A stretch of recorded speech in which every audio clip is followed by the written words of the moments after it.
آپ سے گزشتہ درس پہ داڑھی کے بارے میں سوال کیا گیا، جواب نے آپ نے کہا کہ تقریباً 2 نبیوں نے رکھی، اگر تیسرے نے رکھی ہو تو آپ مجھے باخبر کر دیں۔ آپ نے یہ جواب سائل کو دیا۔ جہاں تک میرا ناقص مطالعہ ہے تو میں نے حدیث مبارک میں پڑھا ہے کہ ایک صحابی جن کے چہرے مبارک پر صرف ایک بال تھا اور وہ آپ کی مجلس میں تشریف فرما تھے، آپ ان کی طرف دیکھ کر مسکرا دیا کرتے تھے۔ اگلے دن اس صحابی نے اپنے وہ بال کاٹ دیے، یہ دیکھ کر آپ کا چہرہ مبارک غصے سے سرخ ہو گیا۔ جب صحابہ کرام نے وجہ دریافت کی تو آپ نے فرمایا کہ میں تمہارے چہرے کی طرف دیکھ کر اس لیے مسکرا دیا کرتا تھا کہ تمہارے اس داڑھی کے ایک بال کے ساتھ مجھے فرشتے کھیلتے ہوئے نظر آتے تھے۔ تم نے وہ بال مونڈ دیا ہے۔ اگر آپ کی نظر سے بھی یہ حدیث گزری ہو تو آپ خود ہی اس کی وضاحت کر دیں، اگر نہیں گزری تو النکاح من سنتی فمن رغب عن سنتی فلیس منی، یہ نکاح کی حدیث تو ضرور گزری ہوگی۔ اب آپ خود وضاحت کر دیجئے کہ نکاح کی سنت کو ترک کرنے والے کو آپ کا یہ ارشاد ہے کہ وہ ہم میں سے نہیں، تو داڑھی جو کہ آپ کی پسندیدہ سنت ہے، اس کو ترک کرنے کے بارے میں آپ کا کیا خیال ہے؟ اب آپ خود ہی بتائیں کہ بھلا وہ شخص جو خود ہی تارک سنت ہو، اس کو کسی کو درس دینے سے کیا اثر ہوگا؟ آپ خود سنت پر عمل نہیں کرتے تو یہ آپ کے نفس کا مسئلہ ہے، لیکن برائے کرم دوسروں کو تو سنت کی فضیلت صحیح بتا دیجئے۔ قرآن مجید میں سورہ بقرہ کی یہ آیت کریمہ تو آپ نے پڑھی ہوگی کہ اتامرون الناس بالبر وتنسون انفسکم، تم دوسروں کو بھلائی کا حکم دیتے ہو اور خود اپنے آپ کو بھلا دیتے ہو۔ تم کتاب کے پڑھنے والے ہو، پس کیا تم عقل نہیں رکھتے؟ میں آپ کا شکر گزار ہوں کہ آپ نے اتنا تفصیلی سوال کیا۔ میں بھی ذرا تھوڑی تفصیل سے اس کے بارے میں چند گزارشات پیش کر دیتا ہوں۔ دین کے معاملے میں جب آدمی کسی چیز پر تحقیق کرتا ہے تو اپنے دلائل پیش کر دیتا ہے۔ آپ کو چاہیے کہ آپ ان دلائل کا تفصیل کے ساتھ جائزہ لیں، اس کے بارے میں اگر آپ کی رائے مختلف ہو تو ضرور اس پر عمل پیرا ہوں اور اپنی بات دلیل کے ساتھ کہیں، لیکن دوسرے لوگوں کی نیت اور ان کے محرکات طے کرنے کی کوشش نہ کریں۔ میں جس چیز کو دین سمجھتا ہوں، اللہ تعالیٰ کی عنایت سے یہ کوشش کرتا ہوں کہ اپنی خلوت و جلوت میں اس پر جتنا عمل کر سکوں کروں۔ یہ تو مجھے دعویٰ نہیں ہے کہ میں کبھی کوئی غلطی نہیں کرتا، لیکن بہرحال اپنی حقیر کوششوں میں ضرور مصروف رہتا ہوں۔ اس مسئلے کے بارے میں نے اپنی جو کچھ بھی تحقیق ہے اس کو بہت تفصیل کے ساتھ بیان کر دیا۔ 2-3 مرتبہ اس مسئلے سے متعلق روایات کا بھی تفصیلی جائزہ لے کر لوگوں کو بتا دیا کہ ان کی نوعیت کیا تھی۔ یہ جو روایت آپ نے بیان کی ہے یہ ایک قصہ ہے، اس سے زیادہ اس کی کوئی حیثیت نہیں۔ یہ حدیث کی کسی مستند کتاب میں بیان نہیں ہوئی۔ اس طرح کی بہت سی چیزیں لوگ عام طور پر بیان کرتے رہتے ہیں اور لوگوں کو سناتے بھی رہتے ہیں۔ جو روایتیں اس موضوع سے متعلق ہیں ان کا جائزہ لے کر جو رائے میں نے ان کے بارے میں دی ہے، میری گزارش یہ ہے کہ اس کو تفصیل کے ساتھ سن لیجئے، وہ آپ کو مل جائے گی۔ اس سے آپ کو معلوم ہو جائے گا کہ میں اس کو کس معنی میں لیتا ہوں۔ نبی صلی اللہ علیہ وسلم ہم کو دین دینے کے لیے آئے تھے۔ دین کی نوعیت کی ہر چیز جو آپ نے ہم کو دی ہے وہ ہمارے لیے واجب الاطاعت ہے۔ رسالت میں آپ صلی اللہ علیہ وسلم کی بہت سی چیزیں آپ کے تمدن سے متعلق تھیں، آپ کے حالات سے متعلق تھیں، ان چیزوں کو آپ نے دین قرار نہیں دیا۔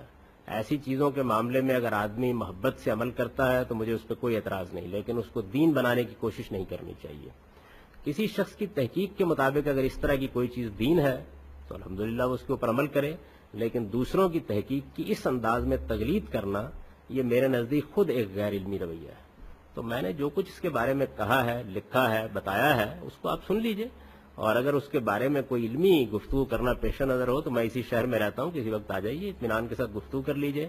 میں اپنی تحقیق کی روشنی میں پوری طرح مطمئن ہوں کہ اس میں تو کوئی شک نہیں ہے کہ یہ ایک اچھی چیز ہے، اور اللہ کے پیغمبر نے داڑھی رکھی ہوئی تھی اور اس کے بعد بھی صالحین اس کو پسند کرتے رہے ہیں، لیکن یہ کوئی سنت ہے جس کو دین کے طور پر جاری کیا گیا ہے؟ ہرگز نہیں۔ یہ کوئی سنت ہے جس کو دین کے طور پر جاری کیا گیا ہے؟ ہرگز نہیں۔ ایسی کوئی بات دین کے ذخائر سے ثابت نہیں ہوتی، اس کو میں نے بیان کر دیا۔ یہ سوال بھی داڑھی کے بارے میں ہے، اور اس کے آخر میں انہوں نے یہ کہا ہے کہ آپ نے ایک عمل متواتر کے ساتھ فرمایا، تو یہ کیا عمل سنت نہیں؟ یہ بات یہ ہے کہ کسی چیز کے تواتر کا مطلب یہ ہے کہ اس کو پہلے آپ دین ثابت کریں، جب وہ دین ثابت ہو جائے گا تو پھر اس کے تواتر کی بھی اہمیت ہوگی۔ بہت سی چیزیں جو دنیا میں جاری ہیں لیکن یہ کہ وہ دین نہیں ہے، تو دین کیا چیز ہوتا ہے اس کو بھی میں نے بڑی تفصیل سے بیان کیا ہے۔ چنانچہ جب میں نے اس موضوع پر گفتگو کی ہے تو اس میں نے یہ بتایا ہے کہ کسی چیز کو دین قرار دینے کے لیے، سنت قرار دینے کے لیے کیا اصول ہے۔ میری جو تصنیف ہے میزان، اس میں ایک پورا باب ہے مبادئ تدبر سنت کے نام سے، اس میں نے وہ 7 اصول بیان کیے ہیں جن کی بنیاد پر کسی چیز کو آپ سنت قرار دیں گے یا سنت قرار نہیں دیں گے۔ ان کو پھر میں نے بڑی تفصیل سے پڑھایا ہے، اس کے کیسٹس موجود ہیں، تو دونوں چیزیں جو ہیں ان کا مطالعہ کر لیجئے. جب کوئی چیز عام رائے کے خلاف سامنے آئے تو اس میں اگر آپ رد عمل میں مبتلا ہوں گے تو اس کے نتیجے میں آپ حق سے محروم ہو جائیں گے. اس کو پڑھیے، سمجھیے، دوسرے کے استدلال کو جانیے. اس کے باوجود ہو سکتا ہے کہ آپ اس سے اختلاف کریں، لیکن پھر آپ سلیقے سے اختلاف کریں گے. آپ کو اختلاف کرنا آئے گا، پھر آپ تنقید کریں گے تو وہ تنقید بھی مؤثر ہوگی، ورنہ محض جذبات کا اظہار ہے، اور علم کی دنیا میں جذبات کے اظہار کی کوئی اہمیت نہیں ہوتی. محتشم سامعین حضرات، اب اس خاکہ کی مختصر سی وضاحت کرتے ہوئے بات آگے بڑھانا چاہتا ہوں کہ بخاری شریف میں ہے کہ نبی اکرم صلی اللہ علیہ وسلم نے فرمایا آفوا اللحیٰ، داڑھیوں کو بڑھاؤ. اب اس بڑھانے سے مطلب کیا ہے؟ بڑھانے سے آج نئے نئے سکالر، نام نہاد مفکر اور اس طرح کی کئی بیماریاں ملت کو وہ سبق دیتی ہیں جو دلیل کا محتاج نہیں، یعنی وہ آسانی تو ہر ایک کو ویسے ہی آ جاتی ہے، وہاں دلیلیں دینے کی کیا ضرورت ہے؟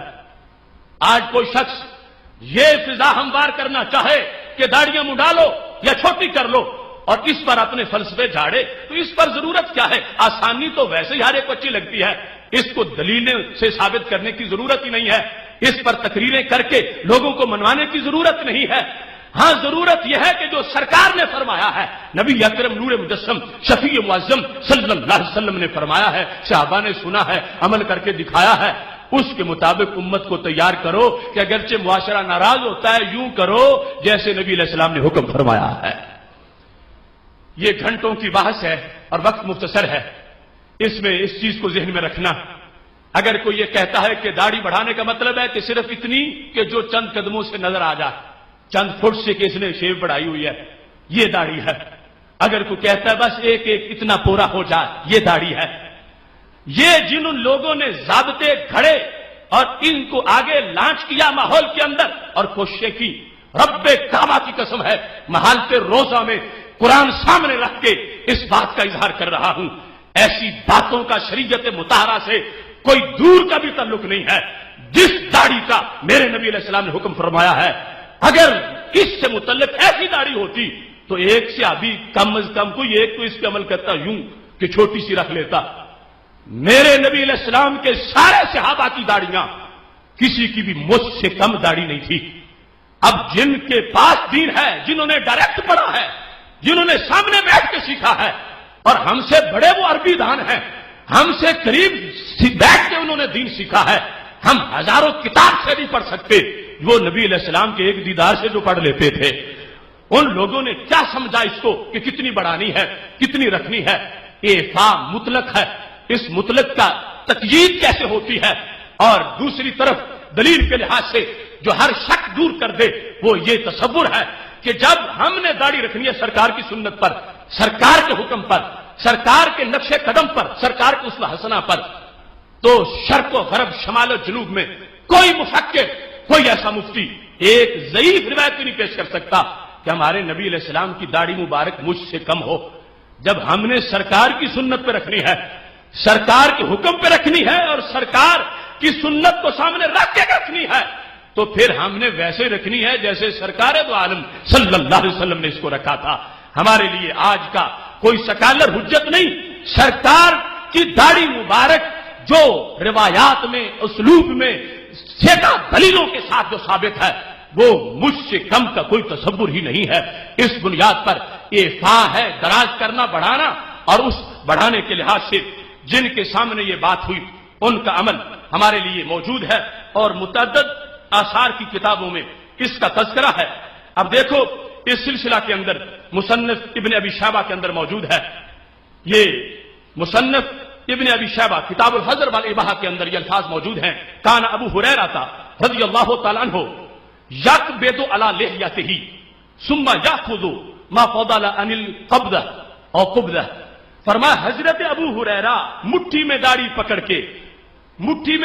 کے جو زائد ہوتی تھی وہ کاٹتے تھے. حضرت ابو ہریرہ وہ روایت حدیث میں پہلے نمبر پر، وہ حضرت ابو ہریرہ وہ نبی اکرم نور مجسم شفیع معظم صلی اللہ علیہ وسلم کی سنت کے ترجمان، انہوں نے اپنے عمل سے واضح کیا کہ بڑھانے سے مراد تھوڑا تھوڑا بڑھانا بھی نہیں اور یہ بھی نہیں کہ جہاں تک پہنچ جائے وہاں تک بڑھتی چلی جائے. انہوں نے ہاتھ میں پکڑ کے جو زائد تھی وہ کاٹ کے مطلق کو مقید کر کے بتایا کہ اس سے آگے میں کاٹ رہا ہوں. میں نے جو سمجھا ہے مطلب سرکار سے وہ یہ ہے کہ اتنی نہیں کہ صرف دور سے نظر آئے کے رکھی ہوئی ہے، اور نہ یہ ہے کہ جہاں تک بڑھتی چلی جائے، کیونکہ اس کو زیور کہا گیا، اس کو حسن کہا گیا اور یوں رکھنے کا حکم دیا گیا جو حسن و جمال محسوس ہوتی رہے. اس بنیاد پر اب حضرت ابو ہریرہ سے بڑھ کے آج کا کون مفتی اپنا فتویٰ چلائے گا؟ کون سا مفکر وہ کہے گا کہ میرے پاس سنت کی زیادہ دلیلیں اس انداز کی ہیں؟ جب حضرت ابو ہریرہ نے اپنے عمل سے یہ معین کیا کہ جو سرکار نے فرمایا تھا داڑھی بڑھانی ہے تو کتنی بڑھانی ہے، اس پر ان کی دلیل اس بات کو واضح کر رہی ہے کہ مٹھی سے کم نہیں رکھنی، مٹھی تک بڑھانی ہے، مٹھی کے بعد اس کو کاٹنا ہے. اب یہاں سیدنا ابو ہریرہ رضی اللہ تعالیٰ عنہ کے عمل کے ہوتے ہوئے ہمیں آج کے کسی مفکر کے قول کی کوئی ضرورت نہیں ہے. ایسے ہی صرف ان کا نہیں، دوسرے مقام پر سنن ابی داؤد کتاب الصوم کے اندر موجود ہے. حضرت عبداللہ بن عمر رضی اللہ تعالیٰ عنہ کے شاگرد حضرت مروان بن سالم وہ روایت کرتے ہیں، ابو داؤد میں بھی ہے، نسائی میں بھی ہے، کہتے ہیں رئی تو ابن عمر رضی اللہ تعالیٰ عنہما یقبض علی لحیتہ فیقطع ما زاد علی الکف، کہ میں نے حضرت عبداللہ بن عمر رضی اللہ تعالیٰ عنہ کو دیکھا کہ وہ اپنی داڑھی کو مٹھی میں پکڑ کے جو زائد تھی وہ کاٹ رہے تھے. مٹھی کا اس بات، مٹھی کا ذکر، مٹھی کا تذکرہ جو ہمارے فقہا نے کیا تھا، جس طرح مثال کے طور پر یہ ہدایات جلد اندر کے اندر جلد اول میں وہ ذکر موجود ہے سنت کا بیان کرتے ہوئے سارے فقہا نے جس کا تذکرہ کیا ہے، اس میں انہوں نے ہدایہ کے اندر اس چیز کی وضاحت کی، اذا کانت بقدر المسنون وهو القبضہ، ہدایہ جلد نمبر 1 صفحہ نمبر 201، کہ جب بندے کی داڑھی سنت کے مطابق ہو، کتنی مٹھی بھر، اور مٹھی سے مراد یہ نہیں کہ ہونٹ سے نیچے ناپنی ہے، مٹھی سے مراد یہ ہے کہ تھوڑی سے نیچے مٹھی ہو، مٹھی جو کہ سنت ہے.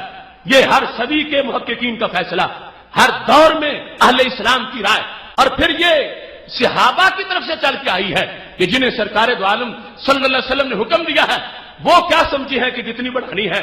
وہ حضرت عبداللہ بن عمر کا عمل، حضرت ابو ہریرہ کا عمل، یہ عمل واضح کر رہا ہے کہ بڑھانے سے مراد ان لوگوں نے کیا سمجھا تھا کہ مٹھی سے کم اگر داڑھی ہوتی تو پھر وہ بھی رکھ لیتے مٹھی سے کم، لیکن انہوں نے مٹھی سے کم نہیں رکھی، پوری مٹھی پر قائم رہے ہیں، اسے داڑھی کہا ہے اور اس کے لحاظ سے اپنا عمل تابعین تک پہنچایا ہے اور تابعین سے آج تک پہنچا ہے.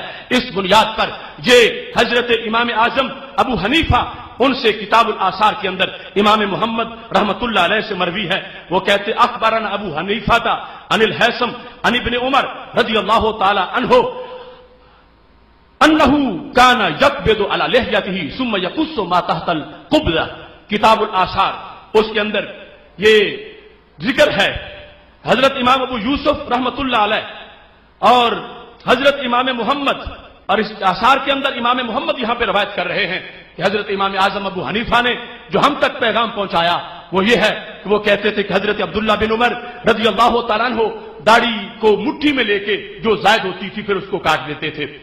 اب اس کی تفصیل کا اتنا مزید ٹائم نہیں ہے، لیکن یہاں اس چیز کی وضاحت اثر من الشمس ہے کہ ہمارے نبی علیہ الصلوۃ والسلام کی مٹھی بھر داڑھی اور صحابہ کی داڑیاں مٹھی بھر، اور نبی اکرم نور مجسم شفیع معظم صلی اللہ علیہ وسلم کے کسی صحابی کی داڑھی مٹھی سے کم نہیں تھی.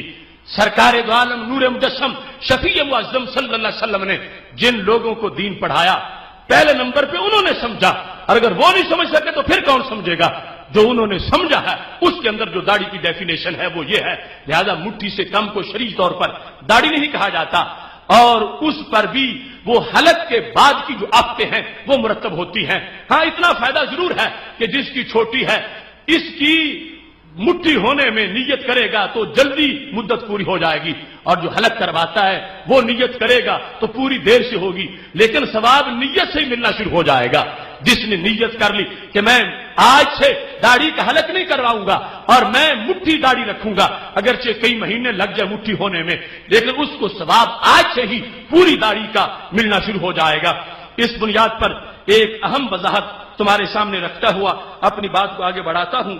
یہ عصیۃ اللمات شرح مشکات جو ہے اس کے اندر اس کی بحث کرتے ہوئے حضرت شیخ عبدالحق محدث دہلوی رحمۃ اللہ علیہ، جن کو بر صغیر کی سرزمین کا بالاتفاق محقق تسلیم کیا گیا ہے، انہوں نے داڑھی کے مسئلے پر وضاحت کرتے ہوئے یہ لکھا ہے، یہ صفحہ نمبر 212 ہے، اس میں وہ فرماتے ہیں کہ مشہور قدر یک مشتست چنانکہ کم تر ازین باید، مٹھی سے کم نہیں ہونی چاہیے، وہ حلق کردن لہجہ حرام است، داڑھی منڈانا حرام ہے۔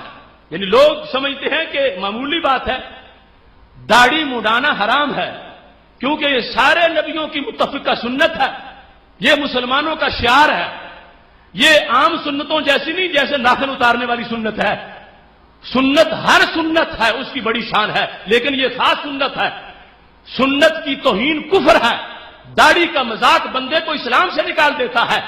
داڑھی اتنی بڑی سنت ہے کہ نبی اکرم نور مجسم شفیع معظم صلی اللہ علیہ وسلم کی اس سنت کا تذکرہ کرتے ہوئے حضرت شیخ نے کہا حلق کردن لہجہ حرام است و روش افرنج و حنود، کہ داڑھی منڈانا حرام ہے اور انگریزوں کا طریقہ ہے، افرنگیوں کا انگریزوں کا طریقہ ہے، وہ حنود ہندوؤں کا طریقہ ہے، اور ساتھ کہتے ہیں وہ جوالی کان، اور یہ جوالی کان کا طریقہ ہے، وہ گزاشتن عام بقدر قبضہ واجب است، مٹھی داڑھی رکھنا واجب ہے، گزاشتن عام بقدر قبضہ واجب است، کہ مٹھی بھر داڑھی رکھنا واجب ہے۔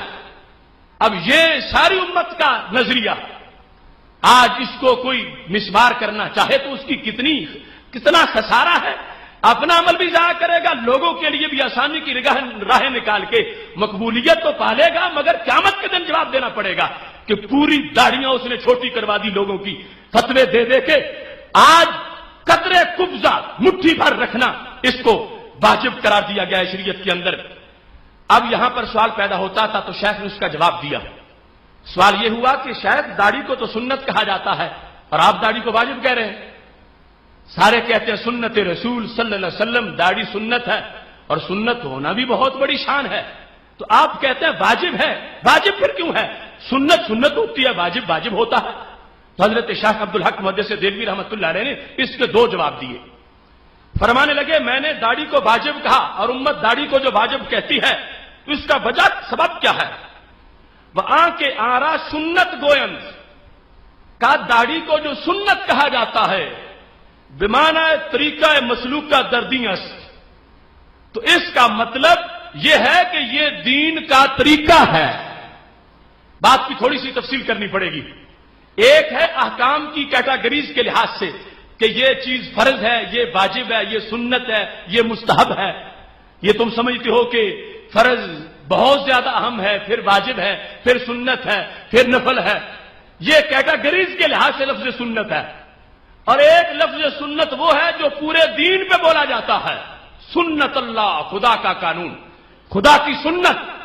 تو شیخ کہتے ہیں جو داڑھی کو سنت رسول کہا جاتا ہے، اس سنت سے مراد وہ لفظ نہیں جو واجب کے مقابلے میں ہوتا ہے، اس سے مراد وہ لفظ نہیں جو فرض کے مقابلے میں ہوتا ہے، اس سے مراد وہ لفظ ہے جو فرض میں بھی بولا جاتا ہے، واجب میں بھی بولا جاتا ہے، سنت میں بھی بولا جاتا ہے، سب میں بولا جاتا ہے۔ جس طرح ہمارا نام کیا ہے؟ اہل سنت، ہمارا نام اہل فرض نہیں ہے، ہمارا نام اہل واجب بھی نہیں ہے، ہمارا نام اہل نفل بھی نہیں، ہمارا نام اہل سنت ہے۔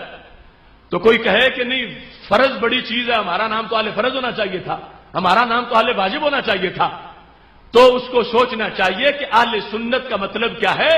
الطریقۃ المسلوکۃ فی الدین، سنت سے مراد وہ راستہ ہے جو رب نے ہمیں عطا فرمایا ہے، اس راستے میں فرض بھی ہے، اس راستے میں واجب بھی ہے، اس راستے میں سنت بھی ہے، اس میں بھی نفل بھی ہے۔ یعنی سنت کا جو دوسرا معنی ہے، سنت پورے دین میں بولی جاتی ہے، سنت پوری شریعت میں بولی جاتی ہے، سنت پورے اسلام میں بولی جاتی ہے۔ تو حضرت شیخ عبدالحق محدث دہلوی کہتے ہیں کسی کو غلط فہمی نہ ہو کہ داڑھی کو جو سنت کہا جاتا ہے تو یہ نہیں کہ واجب کے مقابلے میں ہے کہ واجب نہیں اور سنت ہے، نہیں، داڑھی کو سنت کہہ کے کہا جا رہا ہے کہ داڑھی دین ہے، داڑھی شریعت ہے، داڑھی اسلام ہے، اور اس انداز میں سنت کہہ کے بتایا جا رہا ہے کہ اس کو معمولی نہ سمجھنا، داڑھی وہ راستہ ہے جو سرکار نے اپنی امت کو عطا فرمایا ہے۔ الطریقۃ المسلوکۃ فی الدین۔ ضمناً یہ بھی کہہ دوں، کچھ لوگ کہتے ہیں اسلام میں داڑھی ہے، داڑھی میں اسلام نہیں۔ یہ کیسے کیسے جملے شیطان نے لوگوں کو پکوا دیے ہیں۔ داڑھی میں اسلام میں داڑھی ہے، داڑھی میں اسلام نہیں۔ ہاں ایک بات تو ٹھیک ہے کہ اسلام میں داڑھی کا حکم ہے، اور سارا اسلام داڑھی میں نہیں ہے، سارا اسلام داڑھی میں نہیں ہے۔ لیکن اس کو یہ کہہ کے داڑھی کو کوئی معمولی نہ سمجھے، کیونکہ یہ قانون تو نماز میں بھی آ جائے گا، یہ قانون تو روزے پہ بھی لگ جائے گا۔ سب سے بڑا رکن جو اسلام کا ہے اس پر بھی یہ جملہ لگا سکے گا کوئی۔ اب نماز کتنی ضروری ہے، فرض ہے، اگر کوئی کہنا یہ شروع کر دے اسلام میں نماز ہے، نماز میں اسلام نہیں، کیونکہ اسلام تو روزے میں بھی ہے، اسلام تو حج میں بھی ہے، اسلام تو زکات میں بھی ہے۔ جس چیز کو دلیل بنا کر وہ داڑھی کی اہمیت گھٹاتا ہے کہ اسلام میں داڑھی ہے، داڑھی میں اسلام نہیں، کہ اسلام کے کام اور بھی بڑے ہیں، تو یہ جملہ کوئی نماز کے بارے میں بولنا شروع کر دے کہ اسلام میں نماز ہے، نماز میں اسلام نہیں، کہ اسلام کے کام تو اور بھی بڑے ہیں، تو پھر پیچھے بچے گا کیا؟ ہر ایک کے بارے میں باری باری کوئی بولتا جائے کہ اسلام میں روزہ ہے، روزے میں اسلام نہیں، حج اسلام میں حج ہے، حج میں اسلام نہیں، تو پھر پیچھے نکل کر سب باقی رہ جائے گا۔ اس بات سے یہ خناس جملے، یہ خطرناک سوچ غیروں کی ہے۔ اسلام میں یہ ہے کہ جو میرے نبی علیہ السلام کی سنت ہے، اور پھر اتنی سنت کی جسے واجب سمجھا جا رہا ہے، یہ چہروں پر سرٹیفکیٹ ہے اسلام کا، یہ چلتے پھرتے اسلام کی پہچان، یہ چلتے پھرتے اسلام کا رنگ، یہ چلتے پھرتے سنت کا پھریرا۔ اس واسطے آج کے بعد کوئی مت سمجھے کہ داڑھی محض ایک سنت ہے، حالانکہ سنت ہونا بھی کوئی معمولی بات نہیں۔ میرے نبی علیہ السلام نے فرمایا ہے جو میری سنت کو چھوڑے گا کل میری شفاعت کا مستحق نہیں ہوگا۔ تو کون یہ چاہے گا کہ سنت کو چھوڑ کے سرکار کی شفاعت سے محروم ہو جائے؟ یہ پھر سنت میں بڑی شان اس کی ہے کہ اس کو واجب ہے۔ سرکار نے ناراضگی فرمائی ہے، ایک بندہ آیا تھا جب اس کے چہرے پر داڑھی نہیں تھی، سرکار نے چہرہ پھیر لیا تھا، تو اس سے بڑی اور ناراضگی کیا ہوگی؟ جو فرماتے ہیں میں بری ہوں اس سے۔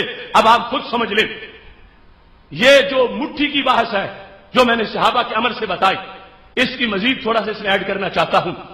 ایک وہ ہے جس کی ہے پوری لیکن ظاہر چھوٹی کرتا ہے، اندر کر کے لپیٹ دیتا ہے پوری مٹھی بھر لیکن ظاہر چھوٹی کرتا ہے، اور ایک وہ جس کی ہے ہی چھوٹی۔ دونوں میں سے جرم کس کا بڑا ہے؟ کہ جس نے رکھی چھوٹی ہے، دوسرے کی ہے تو پوری اور کبھی اس کو چھوٹا بنا لیتا ہے، چھوٹی ظاہر کرتا ہے۔ اب سرکار کا حکم کیا ہے؟